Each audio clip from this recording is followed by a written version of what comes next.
आप लोग सब लोग जानते पढ़ा लिखा नहीं हूँ। कवासी लखमा से कौन कौन सा बहरा मांगा गया और कवासी लखमा की किस मामले में जांच की जा रही है। नमस्कार दोस्तों, मिस्टर विगलिस चैनल में आपका स्वागत है। मेरे साथ साथ आपको भी यह जानने की इच्छा होगी कि कवासी लखमा पूर्व आबकारी मंत्री के घर में क्या कुछ हुआ। ईडी की टीम कार्रवाई करने पहुंची हुई। कवासी लखमा के घर में ईडी क्यों पहुंची है, ये बड़ा सवाल। और सुकमा स्थित हरीश कवासी के घर भी पहुंची हुई थी। और इस बीच सवाल ये है कि ईडी दिन भर में क्या कुछ किया, कौन कौन से दस्तावेज देखे, क्या क्या सवाल के जवाब मांगे गए, कवासी लखमा से कौन कौन से ब्यौरा मांगा गया और कवासी लखमा से किस मामले की जांच की जा रही है। मैं पढ़ा लिखा नहीं हूँ। हर बार कवासी लखमा इसी बात को जिक्र करते आए हैं और इस समय भी यही बात कर रहे हैं कि मैं पढ़ा लिखा नहीं हूँ, अधिकारियों ने ही घोटाला किया और मुझे फंसा रहे हैं। एफआईआर का कॉपी है, उसमें इस बात का स्पष्ट उल्लेख किया गया है कि कवासी लखमा को हर महीने 50 लाख रुपए कमीशन के रूप में मिलता था। हुआ मेरे को तो 1 रुपया मिला नहीं, मैं कैसे जानूंगा। हाँ, 1 रुपया मैं जानता नहीं हूँ तो कुछ भी बोलने से मैं कैसे जानूँ। चुनाव को देखते हुए दबाव करके, बदनाम करके मतलब राजनीति का लाभ उठाने का काम भारतीय जनता पार्टी और भारतीय जनता पार्टी का सरकार ये कर रही है। जिस दौरान ये शराब घोटाले हुए हैं उस दौरान कवासी लखमा प्रदेश के आबकारी मंत्री थे और इसलिए जो साक्ष्य आए होंगे उसके आधार पर ईडी ने पूछताछ की है। ये किसी राजनीति का हिस्सा नहीं है, किसी राजनीतिक कारण से नहीं हुआ है। ये मेरा पत्नी का बैंक कार्ड मांगा, वो भी एक ही खाता है, ग्रामीण बैंक सुकमा। मेरा भी स्टेट बैंक में है, लेकिन खाता नंबर मेरे को मालूम नहीं। आप लोग सब लोग जानते पढ़ा लिखा नहीं हूँ। हर बार इसी बात को दोहराते रहते हैं कि मैं पढ़ा लिखा नहीं हूँ और इस समय भी यही बात कर रहे हैं, मैं पढ़ा लिखा नहीं हूँ, अधिकारियों ने ही घोटाला किया और मुझे फंसा रहे हैं। ये सबसे बड़ी बात आपको बता दूं कि यह छत्तीसगढ़ प्रदेश की शराब घोटाला की सबसे बड़ी घोटाला है, 2000 करोड़ का। लेकिन सबसे बड़ी बात यह है कि छत्तीसगढ़ प्रदेश के आबकारी मंत्री रहे कवासी लखमा को इस मामले की जानकारी ही नहीं है, बेबाक है। उनका कहना है कि अधिकारियों ने घोटाला किया है, मुझे तो पता ही नहीं है। मेरे अनपढ़ होने का पूरा फायदा उन्होंने उठाया। कवासी लखमा अनपढ़ है और हमेशा बार बार कहते आए हैं कि मैं अनपढ़ हूँ, मुझे पढ़ने लिखने नहीं आता है। कवासी लखमा ने बड़ा खुलासा कर दिया है। कवासी लखमा की इस खुलासे में दिए बड़ा बयान आपको भी हैरानी में डाल। कवासी लखमा का कहना है उन्हें फंसाया जा रहा है। विधानसभा में कुछ महत्वपूर्ण मुद्दों को लेकर सवाल उठाया था, उन्हीं सवालों से नाराज सरकार मुझ पर ईडी का जांच बिठा दी है। अभी हाल ही में छत्तीसगढ़ में नगरीय निकाय चुनाव होने हैं, इसलिए मुझे परेशान करने का योजना बनाकर ये सभी खेल चला रही है प्रदेश भाजपा। भूपेश बघेल के सरकार में आबकारी मंत्री रहे कवासी लखमा के कार्यकाल में प्रदेश में 2000 करोड़ की शराब घोटाले हुए। ईडी ने एफआईआर कॉपी में लिखा है कि पूर्व आबकारी मंत्री को शराब घोटाले की प्रक्रिया से हर महीने 50 लाख रुपए कमीशन के तौर पर मिलते रहे हैं। शराब घोटाले में ईडी की जो छापेमारी कार्रवाई चल रही है, 2161 करोड़ तो पकड़े गए हैं। इन बारे में दस्तावेजी साक्ष्य मिले हैं। यह शराब घोटाला कोई मामूली घोटाला नहीं था। तब ये सब भूपेश बघेल की रजामंदी में उनके जानकारी में डंके की चोट पर हो रहा था, खुलेआम हो रहा था। इस पर भी गौर करना होगा कि छत्तीसगढ़ में शराब घोटाले मामले में पूर्व मंत्री कवासी लखमा समेत 70 लोगों के विरुद्ध नामजद एफआईआर दर्ज की गई है। इसी बात पर हमारे पत्रकारों ने जब इन्हीं तमाम सवालों पर उत्तर जानना चाहा तो कवासी लखमा पूर्व मंत्री ने क्या बताया। 7:30 बजे मैं जिस निवास में रह रहा हूँ यहाँ आए ईडी, शाम को 8 बजे तक थे और बाकी जगह भी वहाँ क्या मिला नहीं मिला मेरे को पता नहीं है, लेकिन मेरे यहाँ एक टुकड़ा कागज भी नहीं मिला, पैसा एक पुटी कोड़ी भी नहीं मिला। सब छानबीन किए, बैग, पलंग, अलमारी, गाड़ी, चूल्हा सब जांच किए, एक भी कागज नहीं मिला, एक फूटी कोड़ी पैसा नहीं मिला, 100 रुपया भी नहीं मिला। लेकिन उन लोग बोल रहे थे हमारा ज़्यादा दिन यहाँ बैठना है, दिन का खाना ही भी खाए, नाश्ता भी किए, खुद ही बनाए, खुद ही खाए, पूरा घर उन्हीं के साथ दिया था। तो मैं इतना बड़ा आदमी भी नहीं हूँ, खाए पिए अपना माल अपना सामान लाए, खाते रहे, मेरे से भी पूछते रहे। अब मेरे से ज़्यादा नहीं पूछे कि तुम्हारा पास संपत्ति कितना है, असल संपत्ति और नकदी कितना है। मैं बोला नकदी 25 साल 26 साल होगा, 2600 भी मेरे पास नहीं है। जो भी खाता में है, खाता मेरे को नंबर नहीं है, स्टेट बैंक में सुकमा में है, खाता देख के बताऊंगा। मारपीट तो बिल्कुल नहीं हुई, दौड़ दापिस तो थोड़ा बहुत करते थे, उनका आदत है, लेकिन मारपीट का बात नहीं आया। मैं बाहर निकलने देते थे, मैं ही बाहर बैठा था, इतना प्रतिबंध नहीं था। झूठ बोल रहे थे कि आपको कमीशन मिलता था शराब घोटाले में, ऐसी बातें सामने आ ना, ये बात भी नहीं हुआ, कमीशन वाला बात भी नहीं हुआ। लेकिन वही पूछ रहे थे कि तुम्हारा पास असल संपत्ति क्या है, कितने बेटे हैं, कितने परिवार है, कितना ज़मीन है, यही पूछता रहा। तो मैं एक एक जवाब दिया। मेरा पत्नी का बैंक कार्ड मांगा, वो भी एक ही खाता है, ग्रामीण बैंक सुकमा, मेरा भी स्टेट बैंक में है, लेकिन खाता नंबर मेरे को मालूम नहीं। आप लोग सब लोग जानते, पढ़ा लिखा नहीं हूँ।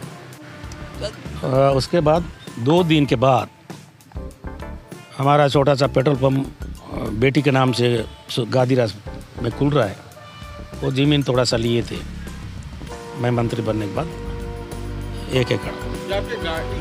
कभी बुलाए हैं क्या वापस पूछताछ के लिए कि दफ्तर आना अभी पड़ेगा? सुने नहीं क्या, गाड़ी का भी जांच हुआ, शॉप का जांच हुआ, 16 तक जांच हुआ, फिर 8 थोड़ा बहुत ज़मीन आगे पीछे होंगे। मेरे पास 4 एकड़ से ज़्यादा ज़मीन नहीं है, हमारा दादा परदादा से वही लिया वाला है, दिया वाला है। लेकिन बेटा मन का ज़मीन थोड़ा, किसी का थोड़ा ज़्यादा हो गया, किसी का कम हो गया। लेकिन मंत्री बनने के बाद ज़मीन मेरा बड़ा बेटा भी आज तक लिया नहीं है। ये जो शराब घोटाला हुआ है, तो इतना बड़ा मामला चल रहा है, उसको लेकर आपको कोई जानकारी थी कि इतना बड़ा घोटाला चल रहा है? वही पूछ रहे थे, तुमको जानकारी थी कि नहीं? शराब घोटाले से सवाल पूछे आपसे? हाँ, घोटाला हुआ है बोले, मेरा घोटाला बोला रहा, टीवी में पेपर में देखा हूँ, मेरे सामने तो आए नहीं। और मैं अनपढ़ आदमी हूँ, कोई कागज़ आता था तो त्रिपाठी लेके आता था, दस्तखत करता रहा। कभी मेरा पीए पढ़ाता था, मैं पढ़ के दस्तखत करता था, किस में कराते थे वो नहीं पता। तो आपके ओएसडी के ऊपर भी कार्रवाई कल की उनको भी उठाया लिए गए, जयंत देवांगन का नाम लिए, मैं भी कैसूपे के कह रहा है, तो उन्हीं लोग पढ़ते थे, उन्हीं लोग लिखते थे, ये बात हुआ है। सुशील ओझा बात नाम आया है। हमारे, मेरे को ऐसा लगता है ये बातें राजनीति से पीड़ित है। मैं अभी 4 दिन पहले विधानसभा उठा था, ये सारा घोटाला तो 1 साल से पहले से चल रहा है, फिर मेरे ऊपर कार्रवाई क्यों नहीं हुआ? जब विधानसभा में मैं बड़ा घोटाला को उजाला कर गया, पुल पुलिया फर्जी टेंडर डाला था, गाड़ी का मैं जनता का पैसा को उठाया था उप मुख्यमंत्री के विभाग में, उसके साथ साथ मैंने उठाया था आश्रम के बच्चे मर रहे हैं, उसके बाद कुतुलनार में 4 लोगों को फर्जी मुठभेड़ हुआ है। इसलिए सरकार ने मेरे खिलाफ एकदम बम हो गया, आनन पनान में ईडी लाकर मेरे ऊपर दबाव, मेरे को फंसाने का काम कर रहे हैं। मैं पंचायत चुनाव हो रहा है, पंचायत चुनाव सर पहले है सुकमा में, जब तक मैं एमएलए हूँ लगातार 6 बार जीता हूँ। मेरा बेटा जनपद 5 साल में था, 10 साल में जिला पंचायत है, नगर पालिका 1 सुकमा, दोरनापाल, कुंटा नगर पंचायत कांग्रेस के कब्जा में है, कुंटा जनपद और सीनगढ़ जनपद कांग्रेस के कब्जा में है।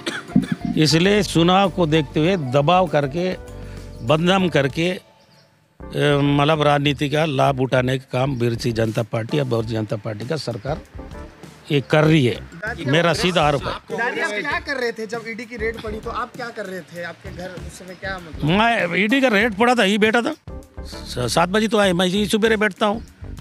ऐसे बैठे मैं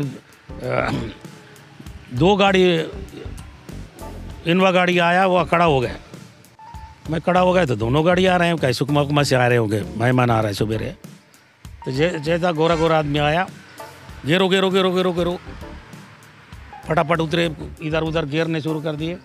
वहीं बैठा हुआ था लुंगी पहन के, तो ही को वासी लकमा है पूर्व मंत्री, बोलना से हो अच्छा हम ईडी वाले हैं। बोले ईडी वाले ऐसे हो गए थे, चलो अंदर, कहाँ ही बैठना है, नहीं अंदर चलो अंदर चलो। ये गेट से ले जा रहे थे, कहाँ ले जा रहे हो, यही तो गेट है। इसी गेट से चले गए। अच्छा ये बताओ कि आपके ओएसडी, आपके जो खास आदमी, क्या वो लोग डार्क में रखे थे, आपको धोखे में रखे थे? इतना बड़ा घोटाला हो रहा था, आपको बताया नहीं थी कि ऐसा चल रहा है? ना, एक घोटाला मतलब अधिकारी के जो त्रिपाठी है वो मास्टरमैन है, मेरा अरुण प्रसाद त्रिपाठी। तो मेरे को, मैं अनपढ़ का फायदा उठाया, दुरुपयोग किया, तो अधिकारी का घोटाला है। अधिकारी लोग मेरा अनपढ़ होने का लाभ उठाए, मेरा इसमें कोई रोल नहीं है। अभी जहाँ भी पकड़ रहे हैं, जहाँ भी जा रहे हैं, राम मोहन पास भी गए, सुशील ओझा तो आई नहीं, तुम लोग जानते हो सुशील ओझा कितना बड़ा आदमी है। मेरे को बार बार पूछ रहे थे सुशील ओझा के पास कितना पैसा है। मैं तो उसका घर कभी कभी जाता हूँ, छोटा सा घर में रहता है, ऐसे घूमते रहता है। सारा घोटाला जब हुआ, जब लोगों को पता चला, सबको पता चला, तभी तो मेरे को पता चला, टीवी में, पेपर में, ईडी में। अनिल डेबर भी कभी आपसे मिले क्या? आज अनिल डेबर ने मना उसको देखा हूँ, ना उससे मिला हूँ, ना उससे फ़ोन नंबर से बात हुआ है, मैं उसको जानता भी नहीं। उसका जो बड़ा भाई जो महापौर है उसको जानता हूँ। ये कितना करोड़ का घोटाला हुआ, मेरे को तो 1 रुपया मिला नहीं, मैं कैसे जानूँगा? हाँ, 1 रुपया मैं जानता नहीं हूँ, तो कुछ भी बोलने से मैं कैसे जानूँगा? मेरे घर से पकड़ में आता है, बंगला से पकड़ में आता, घर से पकड़ में आता, तो जानते भाई भाई भी घोटाले में हूँ। तो 1 रुपया पकड़ में नहीं आया, कागज पकड़ में नहीं आया, तो कैसे घोटाला? तो ये सरकार ने जानबूझ के दबाने के लिए मेरे ऊपर आरोप, मतलब इतना बड़ा आरोप लगा रहे हैं कि फिर पूरा ईडी वाले ने मेरे यहाँ जितना संपत्ति है वो मांगा है, मेरे को 2 तारीख तक देने का बोला है। उसके बाद यह जानता है कि शराब घोटाले की जांच लंबे समय से चल रही है, जांच लगातार आगे बढ़ रहा है, और ये भी इस बात से भी इनकार नहीं किया जा सकता कि जिस दौरान ये शराब घोटाले हुए हैं उस दौरान कवसी लखमा प्रदेश के आबकारी मंत्री थे, और इसलिए जो साक्ष्य आए होंगे उसके आधार पर ईडी ने पूछताछ की है। ये किसी राजनीति का हिस्सा नहीं है, किसी राजनीतिक कारण से नहीं हुआ है, ये जांच के फर्दर प्रक्रिया का हिस्सा है। देखिए, एक बात बहुत स्पष्ट है, मंत्री के रूप में जिम्मेदारी से काम का निर्वहन करना होता है, और जो एक्सप्लेनेशन वो दे रहे हैं ईडी उस पर जरूर विचार करेगी, लेकिन ये बात पूरी तरह से निराधार और बेबुनियाद है कि किसी राजनीतिक कारणों से जो वो कह रहे हैं ये कार्यवाही हुई है। ये विशुद्ध रूप से प्रक्रिया के क्रम में हुआ। दोस्तों, आप भी अपने राय बताएं। छत्तीसगढ़ प्रदेश में सबसे बड़ी शराब घोटाले जो कि 2161 करोड़ रुपए की जांच चल रही है, कितना सच और फर्जी है और कौन कौन कसूरवार है? मिस्टर पिकलिस